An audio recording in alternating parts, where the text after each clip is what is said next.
Hi, welcome back to another book talk. I am so excited to introduce the following book to you. It is one that I have had to ruminate on, and it has taken me a little bit to get through because it's a roller coaster. And by that, I mean it's life. There are times where I picked this book up and I could not put it down. And then there were times where I would read one piece and I'd have to put it down because that's how life is. I needed moments. I needed moments to think and to reflect and to feel. And to me, those are the best books. The ones where you want to rush, but you don't want to rush. So without further ado, let me introduce you to Apple, Skin to the Core by Eric Gansworth.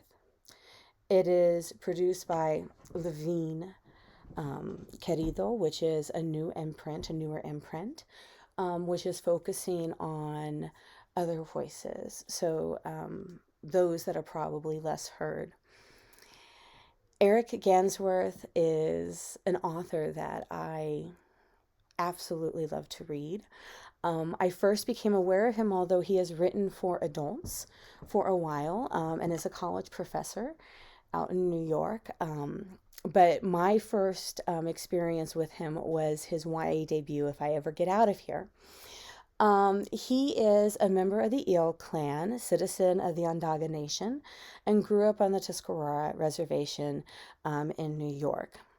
As he has said, it is a small reservation, about 900 people, where everybody knows everybody and they all know your business.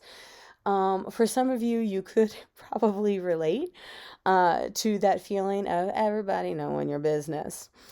And he does not live far from the reservation, although he does not live on it, although some of his siblings do.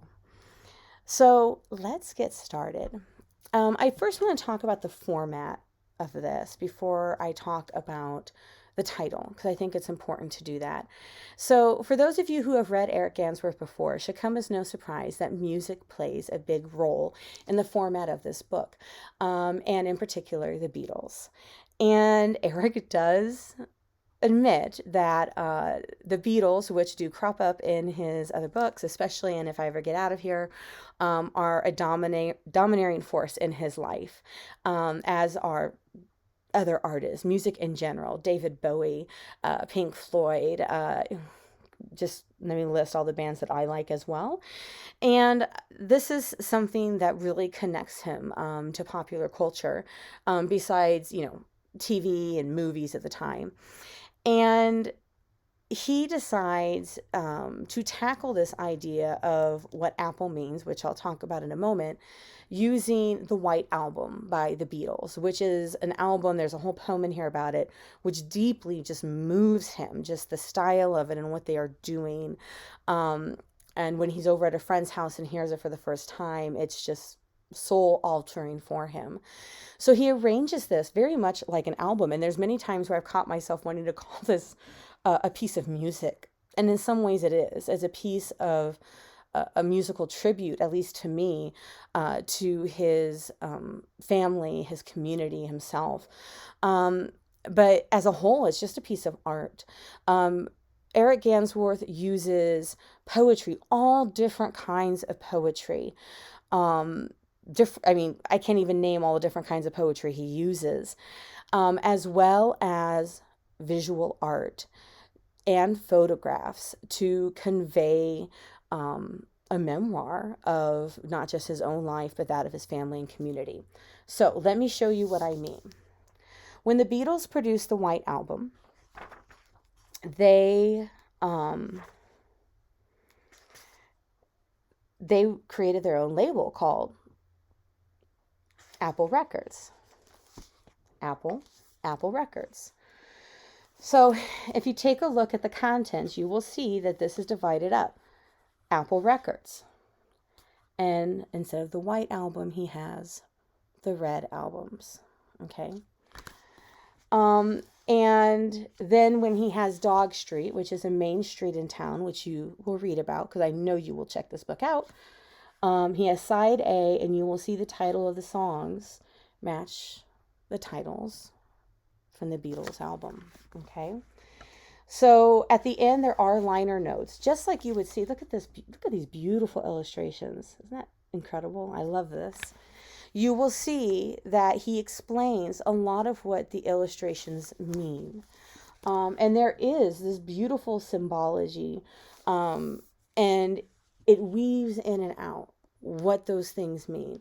So let me give you one of my favorite examples. I love this. And the photographs I love too, because I felt as I was reading this that I came to know the people he talked about deeply. I really felt like I knew them deeply. And of course I do not. I do not know them. They're not my family, but I felt very moved. So one of the ones I love is, of course, this famous image, which some of you may recognize, right?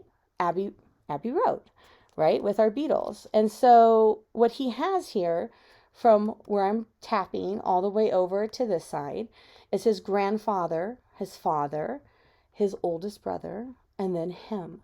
And one thing important to understand is that Eric himself was the youngest, and his older brother was separated really by a generation. And so you see here 4 generations from the family. And this is Dog Street, of course, because there are dogs there. And it does separate different sections of the book. And the visuals come in right at the moment when you need them, when it's making sense. So there is a sense of culture, a sense of social, like mainstream culture, mixed with the beautiful culture of his family and community that shines through in the visual illustrations. Apple.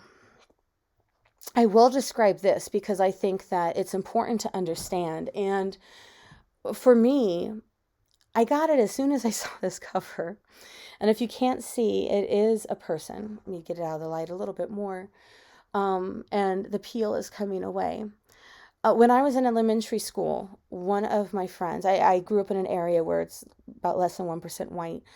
And there were a lot of people who are Asian American and Latino, mostly Mexican American. And one of my friends was called a coconut. She was hanging out with me and another friend of mine who is also white. And I had no idea what that meant. It was another person who's Mexican American calling her, who's Mexican American, coconut. And I thought, I'm a kid. I thought it's because my friend liked to eat coconut every day. And I was like, I like coconut. I didn't understand. But it was a slur used against somebody else within the same community to say you are brown on the outside but white on the inside, because she was hanging out with us. And I felt deeply horrified, like I had caused something within. And, they had a fight about it, but I ended up making my friend laugh because I told her that's what I thought it was. She ate a coconut. And she's like, you're such an idiot. Because I was very unaware. In my whiteness, I was very unaware of the other things that are happening within a culture. And Eric explains in this book that this is something, apple is something that Indigenous people, Indians, as he refers to them in the book, will call somebody else. And in his attempt to try to understand why that is, he goes back within the generations of his community. So some of the things that are discussed, I think that are important to understand is, first of all, people, like, because my family has been in this country, my personal family history has been in this country since late 1600s, early 1700s on both sides. And so first, genocide. Okay, I mean, there's no way to go around that. There was certainly genocide. You have something that we feel we need to take versus what we're going to take. And that's really, in my opinion, this is what, and I'm not going to say opinion, it's fact, this is what reservations were about. So there is that. But then, well, now there's cultural genocide, because we established government reservation government boarding schools, pardon me, not reservation schools. So what that was is, even though this is your land, not U.S. land, because understand, reservation land means that the U.S. government has no control over it. It's sovereign land for those tribes. We will come to your house and say, we will educate your children, meaning we will make them acceptable for white society. And many people that are indigenous took them up on the offer, worried, right, about what might happen. Once their children were in this program, they never got them again, for the most part. And this is something that Eric Gansworth explores, because it is part of who he is, part of who his family is, and how things change within his family. So this is one of the things I think also to understand. When I was in school, and I'm hoping that it's different now, but when I was studying a history textbook, these were things that were not discussed. These were things you would find out on your own. And so as much as this is about Eric, okay, this is also really about his family and his community. For a lot of what they have is lost.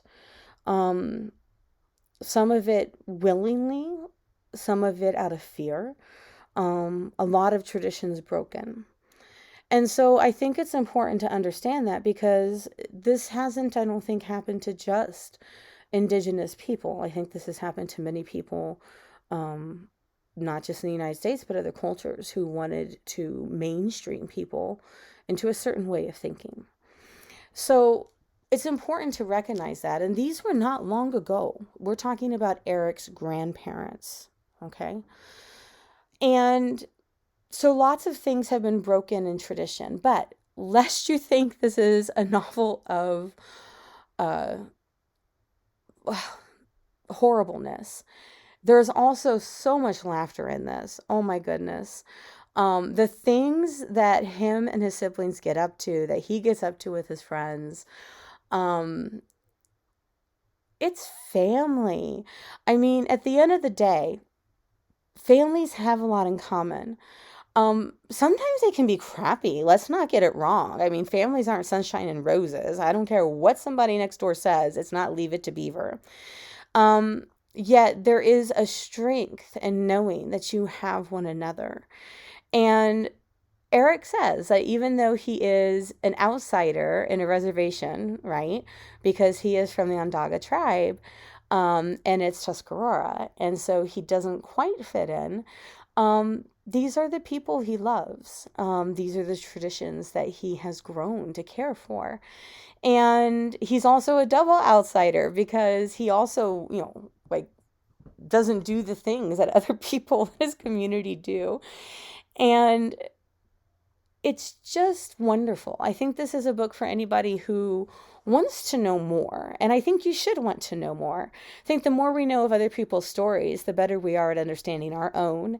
And Eric does a really beautiful job of making you feel connected, making you care for what happens to his community and his family, and helping you to understand that all of us, when we look back, have broken pieces. But it doesn't mean that we ourselves are broken. Apple, Skin to the Core. I cannot recommend this book enough. This is one I will reread again and again. I also highly recommend Eric's other books. Thank you for this gift. Thank you for listening to my book talk. And until then, happy reading, good health, and remember to investigate other voices outside your own. Thank you.